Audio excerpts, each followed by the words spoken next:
The Tale of Benjamin Bunny by Beatrix Potter. One morning a little rabbit sat on a bank. He pricked his ears and listened to the trit-trot of a pony. A gig was coming along the road. It was driven by Mr. McGregor, and beside him sat Mrs. McGregor in her best bonnet. As soon as they had passed, little Benjamin Bunny slid down into the road and set off with a hop, skip, and a jump to call upon his relations who lived in the wood at the back of Mr. McGregor's garden.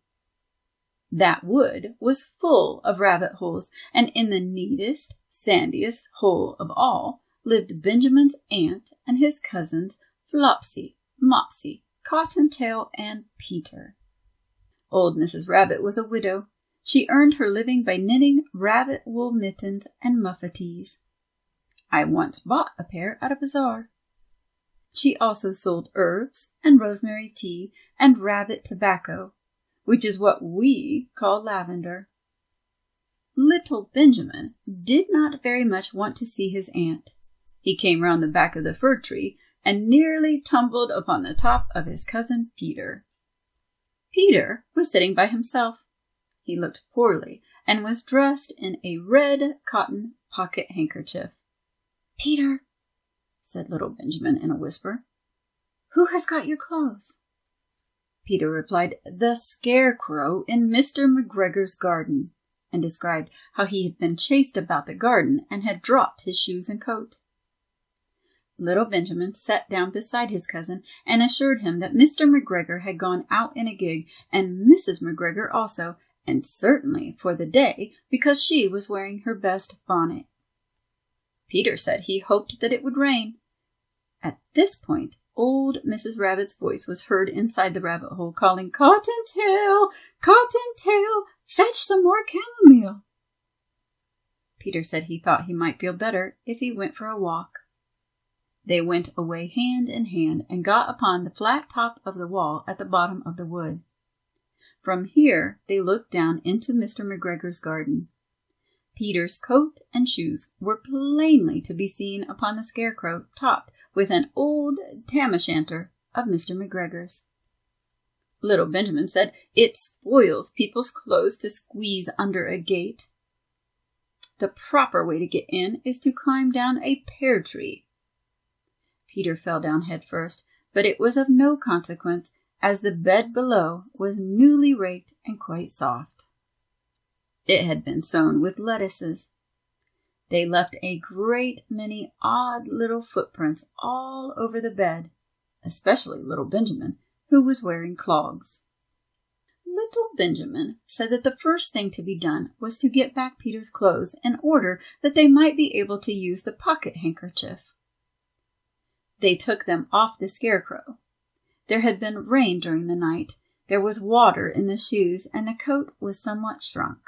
Benjamin tried on the tam-o'-shanter, but it was too big for him.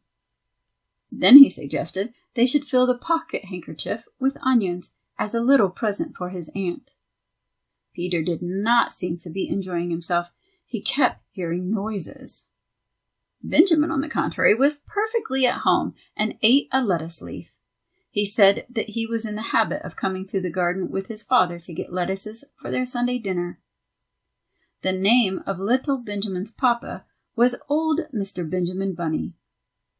The lettuces certainly were very fine. Peter did not eat anything. He said he should like to go home. Presently he dropped half the onions. Little Benjamin said that it was not possible to get back up the pear tree with a load of vegetables. He led the way boldly towards the other end of the garden.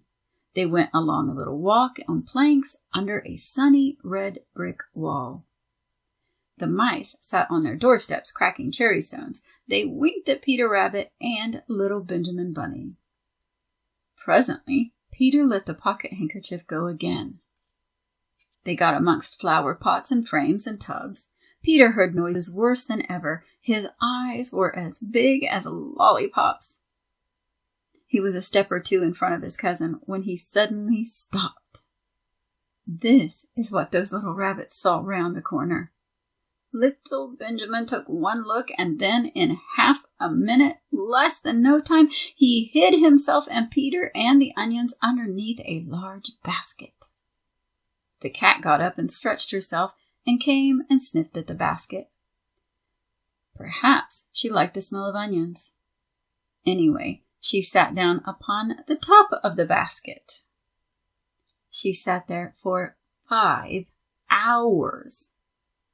I cannot draw you a picture of Peter and Benjamin underneath the basket because it was quite dark and because the smell of onions was fearful. It made Peter Rabbit and little Benjamin cry. The sun got round behind the wood and it was quite late in the afternoon, but still the cat sat upon the basket. At length there was a pitter-patter, and some bits of mortar fell from the wall above. The cat looked up and saw old Mr. Benjamin Bunny prancing along the top of the wall of the upper terrace.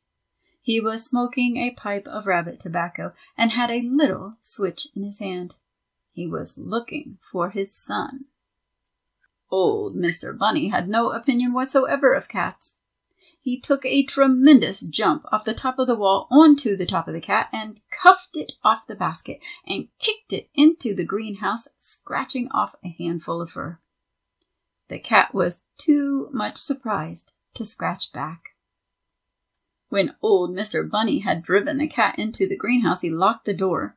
Then he came back to the basket and took his son Benjamin by the ears and whipped him with the little switch. Then he took out his nephew Peter.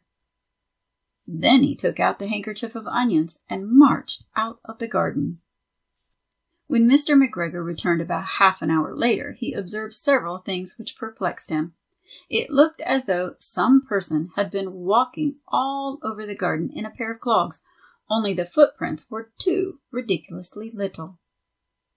Also, he could not understand how the cat could have managed to shut herself up inside the greenhouse, locking the door upon the outside.